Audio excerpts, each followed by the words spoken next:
하나님의 말씀을 봉독하겠습니다. 로마서 3장 19절에서 24절의 말씀입니다. 우리가 알거니와 무릇 율법이 말하는 바는 율법 아래에 있는 자들에게 말하는 것이니 이는 모든 입을 막고 온 세상으로 하나님의 심판 아래에 있게 하려 함이라. 그러므로 율법의 행위로 그의 앞에 의롭다 하심을 얻을 육체가 없나니 율법으로는 죄를 깨달음이니라.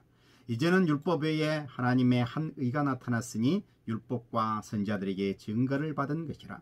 곧 예수 그리스도를 믿음으로 말미암아 모든 믿는 자에게 미치는 하나님의 의인이 차별이 없느니라. 모든 사람이 죄를 범하였음에 하나님의 영광에 이르지 못하더니 그리스도 예수 안에 있는 성령으로 말미암아 하나님의 은혜로 값없이 의롭다 하심을 얻은 자 되었느니라. 아멘. 종교개혁 503주년 기념주일입니다. 본문을 통해서 복음으로 돌아가자 라고 하는 제목으로 말씀드립니다. 한 사람이 있습니다. 그의 아버지는 가난한 농부였습니다. 나중에 광부로 전업을 했었는데 그의 아버지는 일개 광부에서부터 광산 사업을 하기까지 자수성가한 사람이었습니다. 이런 분은 아들에 대한 기대가 크지요. 그래서 그 아들을 아주 엄하게 키웠습니다. 그는 아버지의 기대에 부응해서 공부를 아주 잘했습니다. 특히 음악과 철학의 재능을 보였다고 합니다.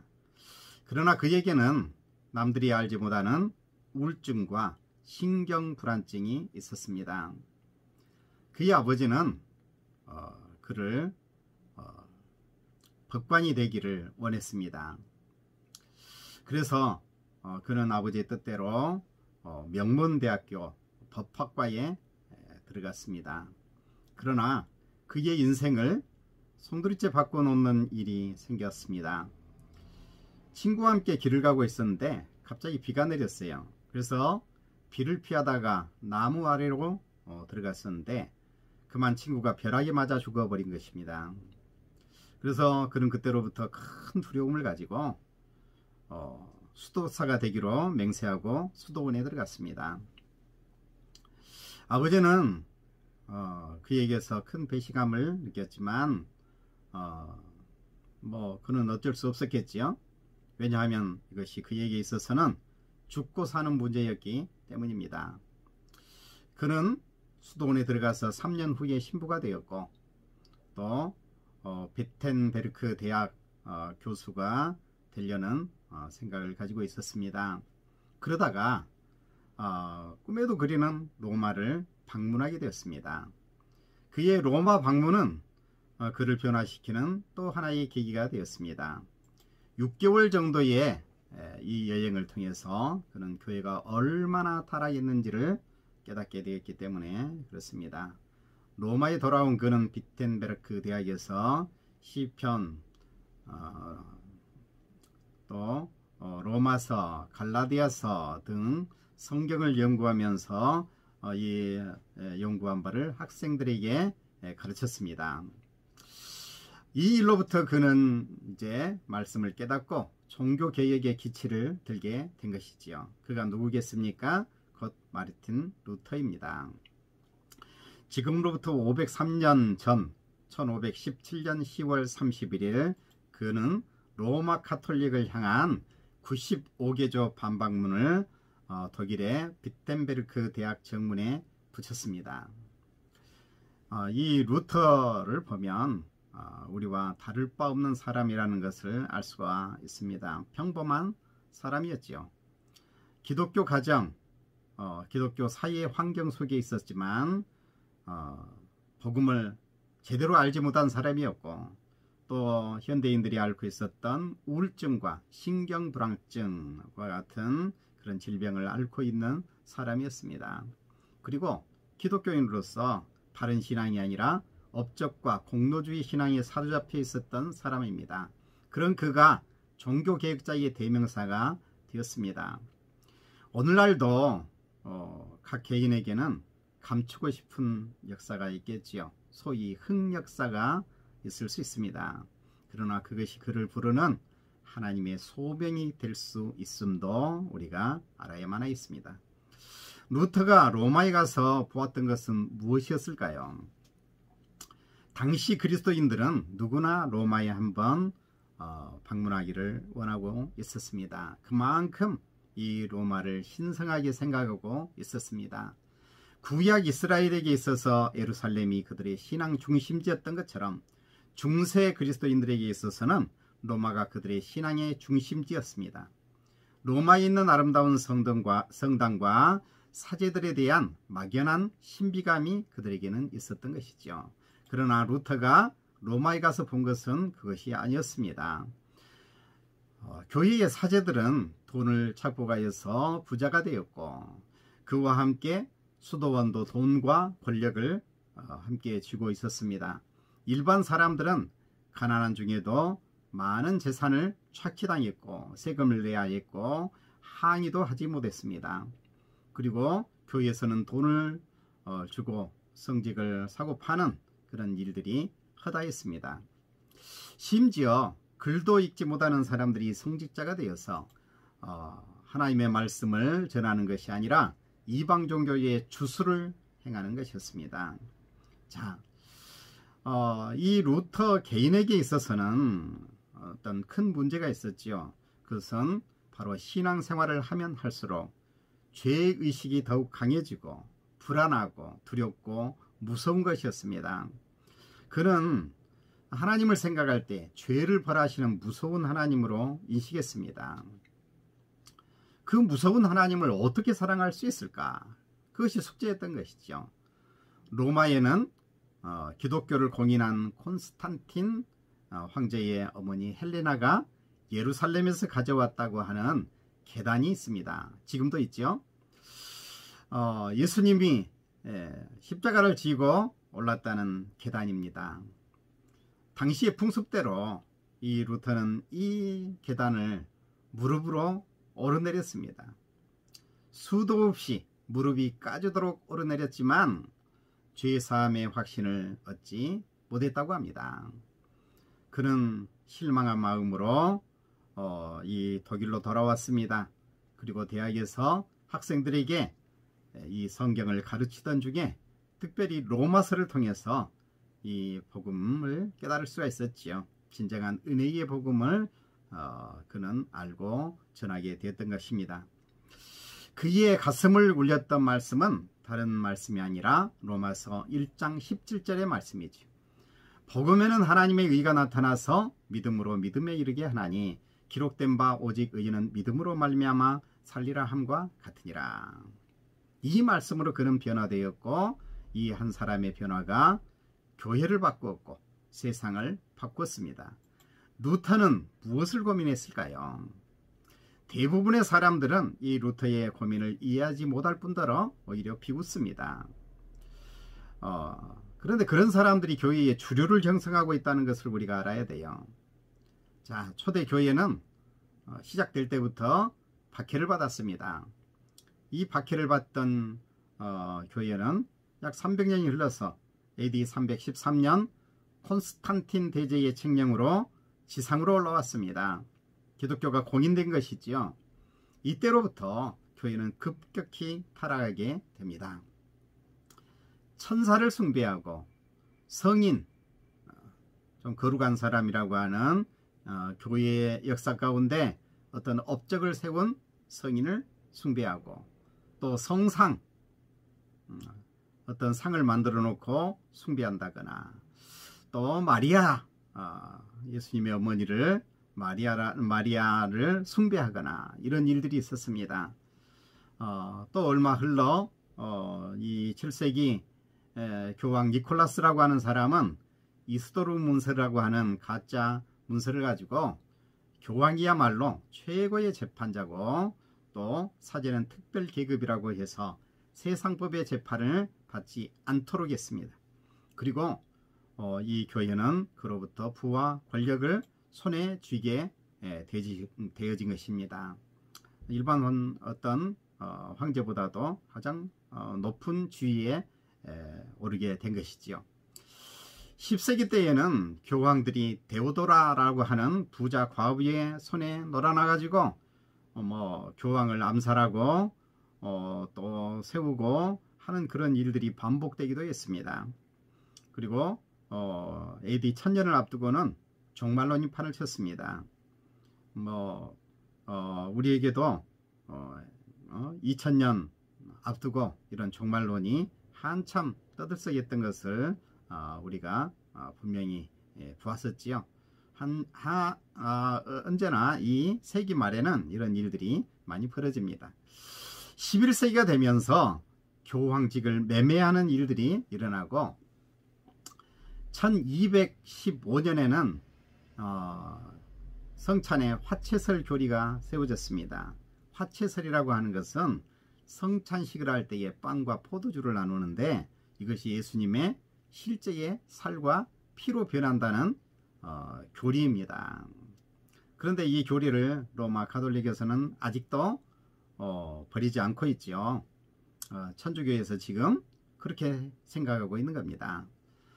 자, 1517년 이 종교개혁이 시작되기 직전에 어떤 일들이 일어났었습니까?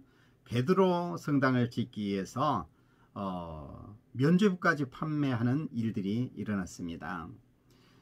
이런 타락한 교회를 변화시키기 위해서 많은 사람들이 루터처럼 고민했습니다.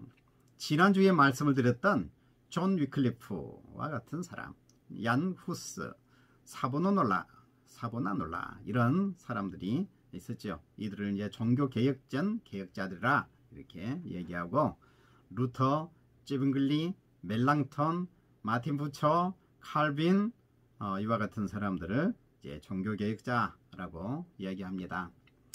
이 종교개혁자들은 하나같이 어떤 새로운 것을 만드는 것이 아니라 초대교회의 신앙 전통으로 돌아가고자 했습니다. 이 신앙이 초대교회의 사도들의 복음이요 또 이 초대교회의 신앙을 집대성한 분이 AD 4세기에 어거스틴이라고 하는 분입니다. 어거스틴의 신앙을 다시 부활하려고 하는 것이죠.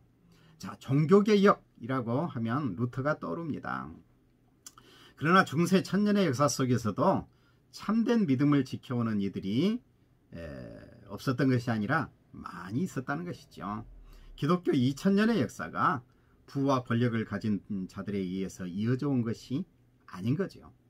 보이지 않는 곳에서 참된 믿음을 가지고 살았던 이들에 의해서 교회의 역사가 진행되어 온 것입니다. 오늘날에도 이름을 날리는 교회의 어떤 지도자가 아니라 보이지 않는 곳에서 참된 신앙을 지키며 사는 평신도 한 사람 한 사람에 의해서 우리의 교회가 생명을 이어가고 있는 것이에요. 고든 윌러드 올포트라고 하는 분이 있습니다. 이 사회심리학자는 종교를 나눌 때에 내재적인 종교와 외재적인 종교로 나누었습니다. 이에 따라 당연히 내재적인 종교인과 외재적인 종교인이 있겠지요. 내재적인 종교인은 신앙 자체를 목적으로 합니다. 외재적인 종교인은 외적 동기에 의해서 교회에 참여합니다. 쉽게 말해서 내재적인 종교인은 종교를 통해서 사는 사람입니다. 신앙을 가져야 사는 것이지 신앙을 잃어버리면 이게 사는 것이 아니에요. 외재적인 종교인은 종교를 이용해 가지고 사는 사람입니다. 내재적인 종교인은 믿는 것을 자기 내면화합니다. 그리고 그것을 실천하려고 노력합니다. 종교를 통해서 자신의 어떤 유익을 얻으려고 하기보다는 이 종교에 헌신하는 거죠. 그러나 외재적인 종교인은 자기 위주입니다. 자기 보호의식을 가지고 있습니다.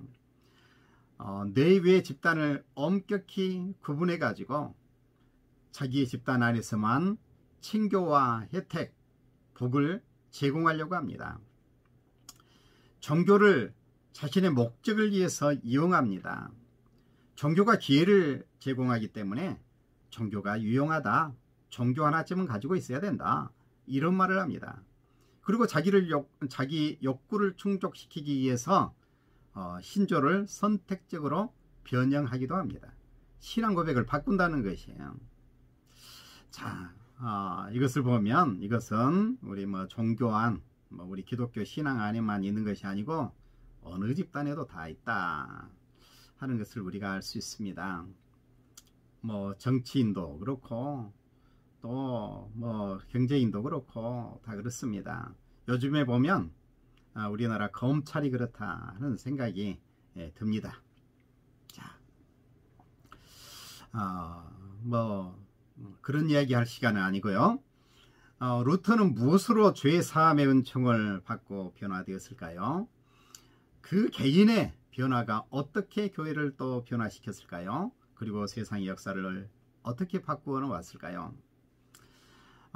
그는 로마서 1장 17절 복음에는 하나님의 의가 나타나서 믿음으로 믿음에 이르게 하나니 기록된 바 오직 의인은 믿음으로 말미암아 살리라 함과 같으니라.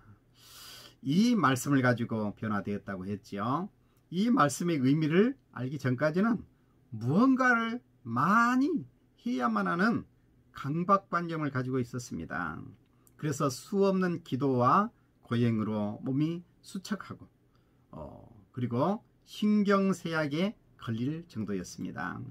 그러나 사람이 사람의 의가 아니라 하나님의 의로 산다는 것을 이 말씀을 통해서 알게 되어진 것이에요.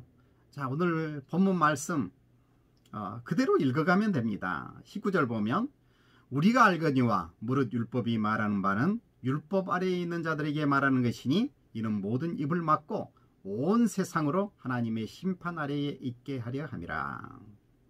무슨 말씀입니까? 율법을 온전히 지킬 수 있는 사람은 없다는 것이에요. 율법은 사람으로 하여금 할 말이 없게 만든다는 것입니다. 모두 다 하나님의 심판 아래에 있다. 아무리 율법을 지키려고 해도 그 율법을 다 지킬 수가 없고 율법을 지키지 못하니 다 심판을 받아야만 한다는 것입니다. 자, 20절입니다. 그러므로 율법의 행위로 그의 앞에 의롭다 하심을 얻을 육체가 없나니 율법으로는 죄를 깨달음이니라 그랬습니다. 자, 율법은 뭔가를 해야 한다는 그 강박관념 이런 것은 뭘 할 수 있는 것이 아니에요. 다만 내가 할 수 없구나, 내가 죄인이구나 하는 것을 깨닫게 될 뿐이라는 것입니다. 자, 21절 이제는 율법 외에 하나님의 한 의가 나타났으니 율법과 선지자들에게 증거를 받은 것이라. 율법 외에 하나님의 의가 나타났답니다. 그래서 사람이 사람의 의가 아니라 하나님의 의로 사는 것이죠. 의로움으로, 하나님의 의로움으로 사는 겁니다.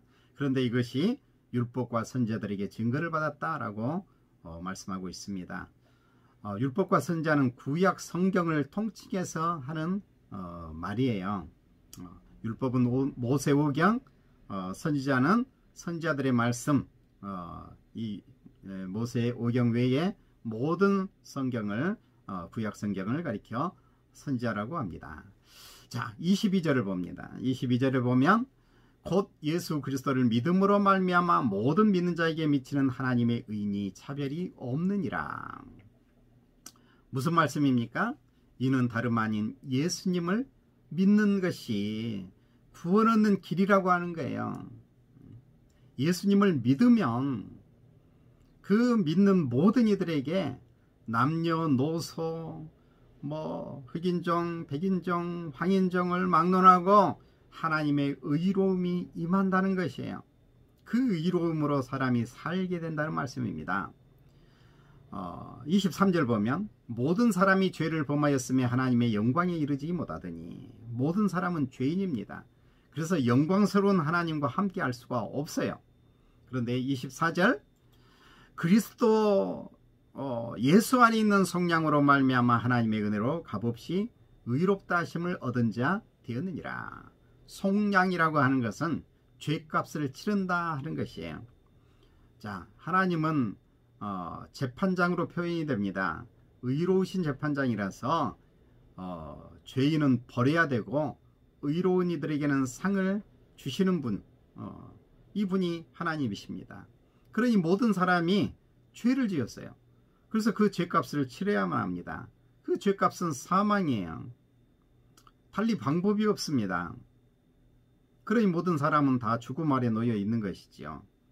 그런데 하나님은 또 사랑의 하나님이신지라 이 사람들을 내버려 두시지 않고 너무너무 사랑하십니다. 그래서 그 죄값을 치를 수 있는 방법을 우리 하나님께서 주신 거예요.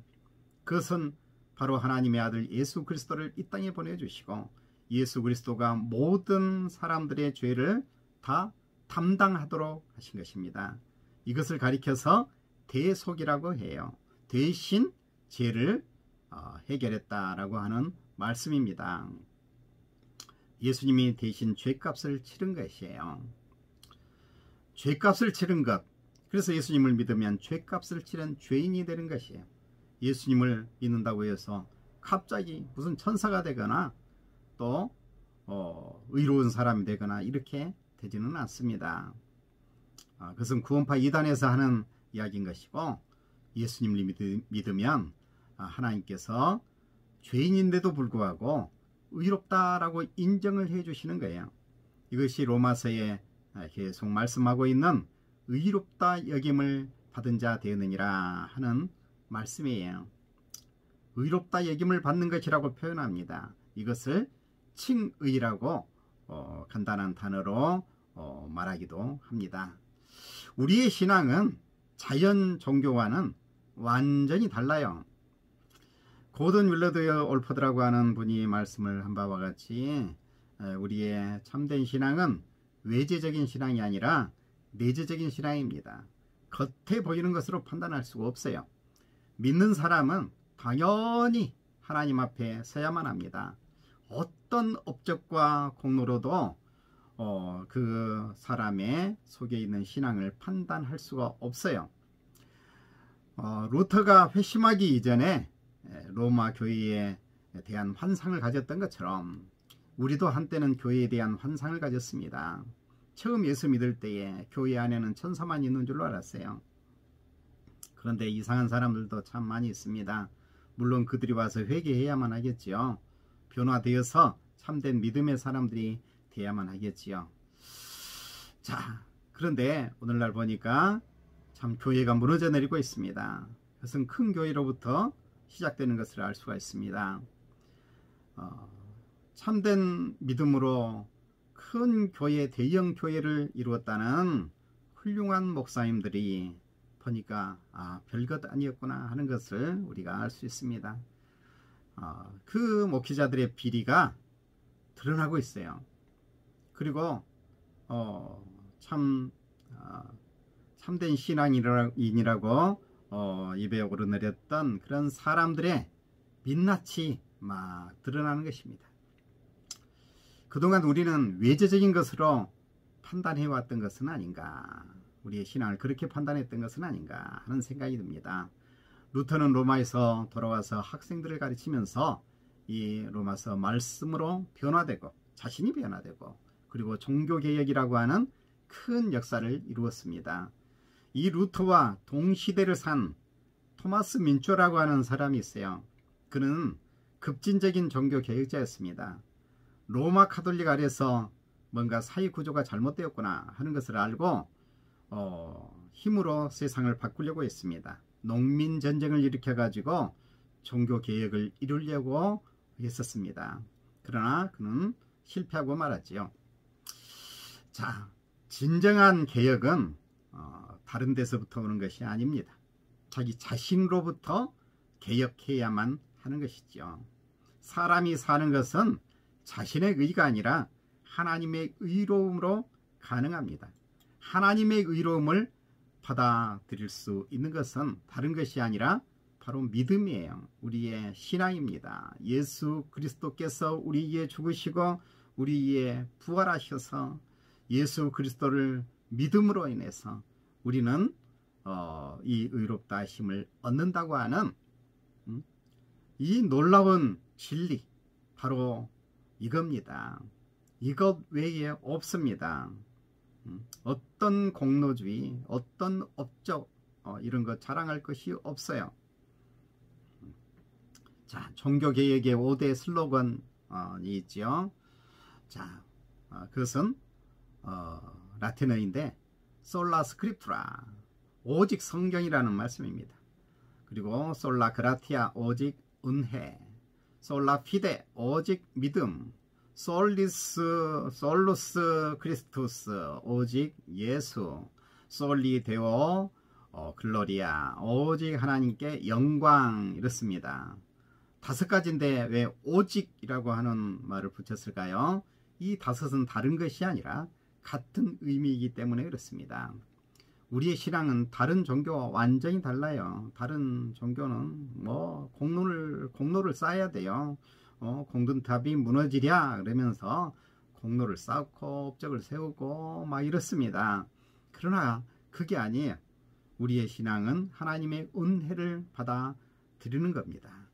하나님의 은혜로 죄사함 받고 변화된 우리가 하나님의 은혜에 감사하면서 평생의 삶을 사는 거예요. 우리가 자랑할 것 아무것도 없습니다.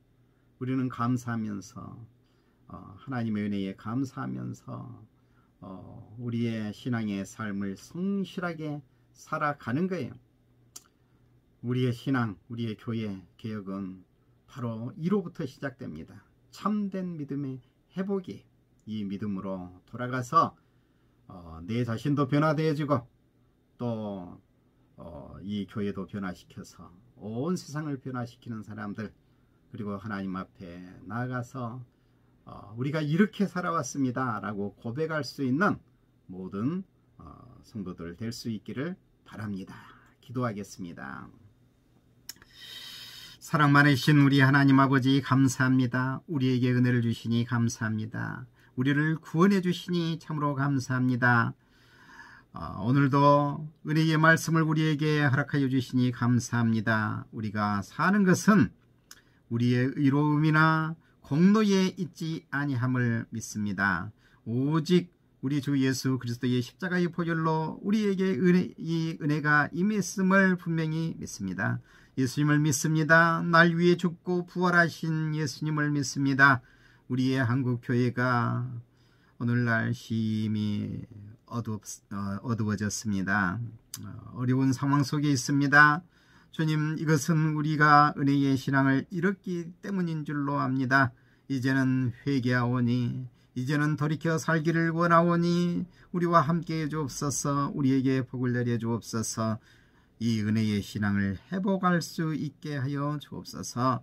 우리 개인의 신앙부터 회복하기를 원합니다. 우리의 한국교회를 새롭게 하여 주옵소서. 우리에게 이 귀한 은혜를 주시며 우리가 이 세상에서 복되게 아름답게 살도록 길을 인도해 주실 줄을 믿사옵고 우리 주님 예수 그리스도의 이름으로 기도드리옵나이다. 아멘.